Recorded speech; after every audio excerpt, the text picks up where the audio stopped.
The enemy has the satellite. Okay.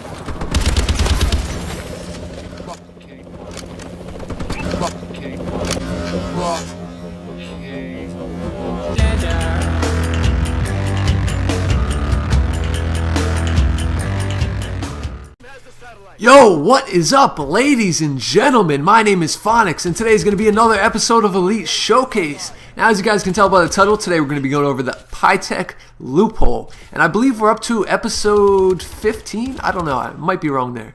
But I just want to thank you guys real quick for all the support on the Elite Showcase series. You guys have been smashing the likes on this, and it's just awesome. I just really want to show my appreciation, so thank you for that. So if you guys wouldn't mind, drop an early like on today's video. It really helps get my content out there, helps my channel grow, and I'll love you guys forever for it. But anyway, let's get into it. The gameplay real quick, in the background is going to be a 61 or 62 Gunstreak using the Pyteak Loophole, and I gotta say, this weapon totally it blew my mind about how much better this weapon is than the regular Pyteak. But real quickly, I'll throw a picture up on screen right now so you guys can see the stats of this weapon.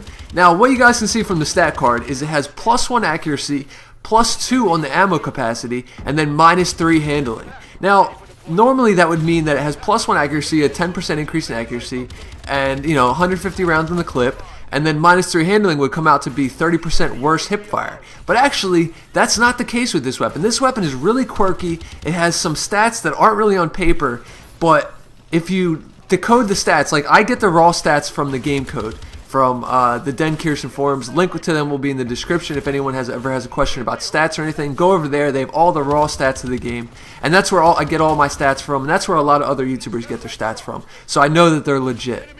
But anyway, so let's go over the real stats of this weapon first. Now, this weapon does have a slight damage reduction, but it's not noticeable because it goes from, the initial close range damage goes from 40 down to 35, but the medium and long range damage are increased. So this weapon is basically a 3-shot kill out to its long range, where it becomes a 33 damage, so it's almost a 3-shot kill anyway. So even if the enemy is just slightly wounded by like a stun grenade or something, they're going to die in 3 bullets. So that's really cool. This weapon is basically a 3-shot kill to almost any range.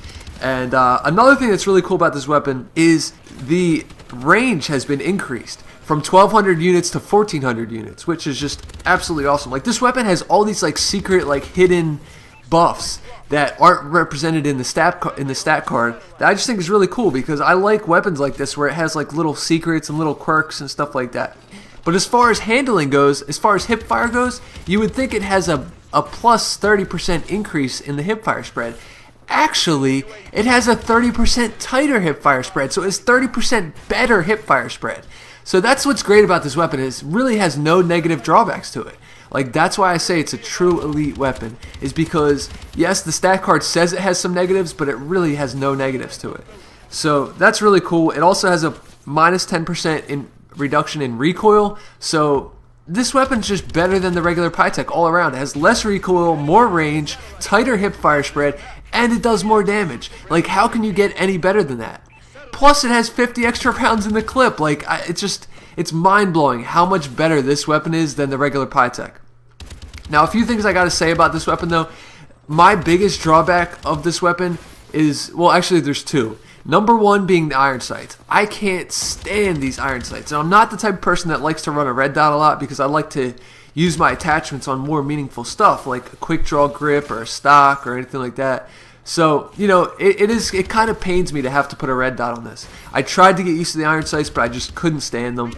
And I would definitely recommend a red dot sight for you guys, unless you can get used to the iron sights, which in my case I couldn't. Another really big drawback to this weapon is going to be the reload time. I think if you do the regular standard reload, like not double tapping X, it's going to take like 8 or 9 seconds, which is just way too long for me. So what I like to do personally is I like to run Toughness and Scavenger as my perk 3, or my tier 3 perks.